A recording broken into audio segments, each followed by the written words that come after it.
Why do you think, like, what led you to choose Snowflake as a data platform? Could you just expand a little on that?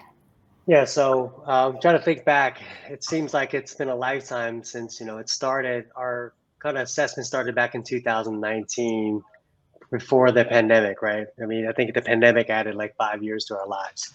Um, but initially, we did an assessment of what our kind of our maturity level was from a data perspective, right?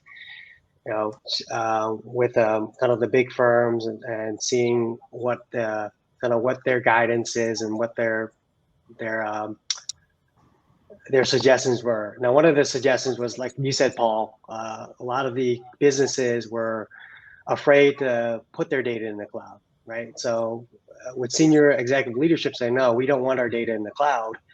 We want it on-prem. We want to own our data. As I went through the assessment and kind of looked at it, it's like I challenged our kind of executive leadership saying, do we want to catch up to 5 years ago, or do you want to catch up to 2 years ahead in front of us, right? By the time we wrap up this conversion to what we want to build out and modernize and on-prem, like build out the Sharad, you talked about building out the Hadoop cluster and all that. As I did more research, that's a lot of work and kind of upfront cost to build out, right? So I was like, look, there's a general shift, a big shift into the cloud. Now, looking back at AWS, it's about only about 10 years old, maybe a little. I don't know my history exactly, but it's it hasn't been a long time in general terms of a lifetime, right? But it's moving fast. So um, in 2020, I was approached by Snowflake, and we kind of started doing research and doing competitors against, other competitors that are doing, I guess, massive parallel processing, and we decided on Snowflake because of all the capabilities, and ultimately, what hit me on the head, or kind of nailed it, was that super low maintenance. Right, we don't have to spend a lot of time trying to spend on maintaining the overhead and kind of just doing what we need to do from building out business value.